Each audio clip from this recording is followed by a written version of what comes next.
Hi guys, so I'm here to talk to you today about some of my favorite highlighters, kind of like my highlighter collection, and I'm going to just go through each one of these and tell you what I like about them and what I don't.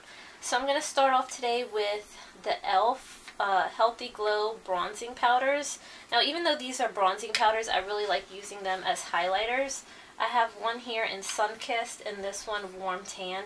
I don't use Warm Tan too much because it's quite dark for my skin tone.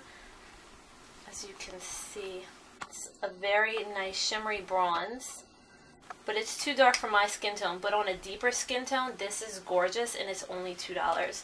Same thing for this one. This one's also only $2. I love this one. For $2, this is probably one of the best gold tone highlighters you can buy. And then I'm going to move on to Tarte. Now, this particular palette, the Skin Twinkle palette, it got a lot of like, I don't know, got a lot of like bad reviews, specifically for this color here in the middle.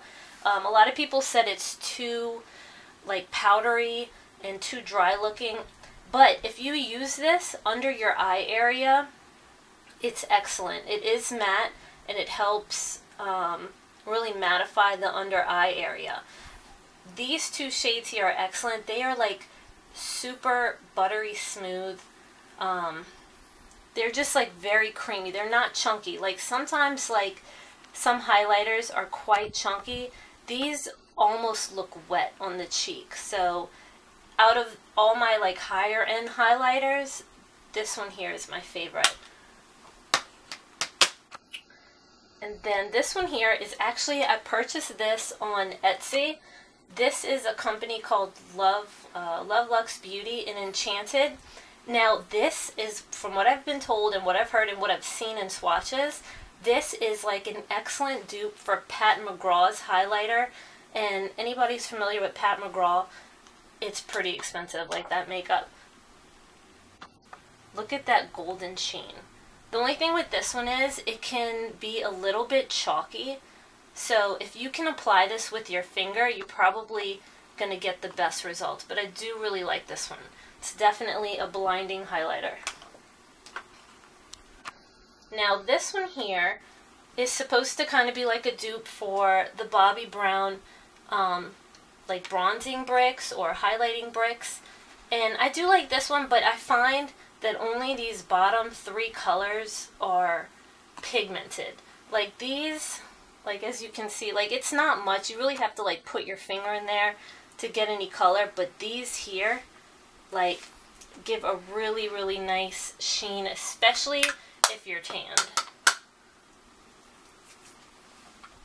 And a lot of people have this one. This is by Wet n Wild Reserve Your Cabana. And this one has been called a dupe for the Hourglass Dim Light. I actually had the dim light and I didn't care for it too much. Like it just didn't like do enough for the amount that I paid for it, but I did like the way it looked. I just felt like the price wasn't justifiable. So when I heard that this one here was a good dupe for it, I went out and got it, and it is really nice. And the next brand I have for you is Jeffree Star Cosmetics. This is one of his Skin Frost in Siberian Gold, and you get a ton of products for your money. And I really love this highlighter, but the only thing about it is sometimes it can apply kind of chunky on the skin. So I actually find that it looks best if you can like rub your finger in there and then kind of like rub it on your cheek area or like dab it on your cheek area. It gives like the best effect. And of course, like it's blinding right now, but if you spray this with a little bit of Fix Plus, like it is blinding, which he's known for his blinding highlighters. And now, kind of saved the best for last. Well, not exactly the best for last. I saved a dupe for you guys. So this here is Becca Opal. Everybody knows Becca has some amazing highlighters. Ooh, okay, now I'm noticing that Becca Opal is actually a pretty close dupe to Jeffree Star's Siberian Gold. So, Becca Opal, this is a great color. It's pretty blinding. Like I said, you can wet this one as well to get it even more intense, and these highlighters stay on for a really long time. But the Wet n Wild one is actually a super close dupe to the Becca one. This one may be just a little bit more rose gold, whereas the Opal has a little bit more of a champagne to it. But if you're looking at it on my wrist, it's pretty close. And of course the Wet n Wild one's only like $4.99. The texture is about the same, like as far as creaminess. Like this one applies really smooth, so does the Becca one.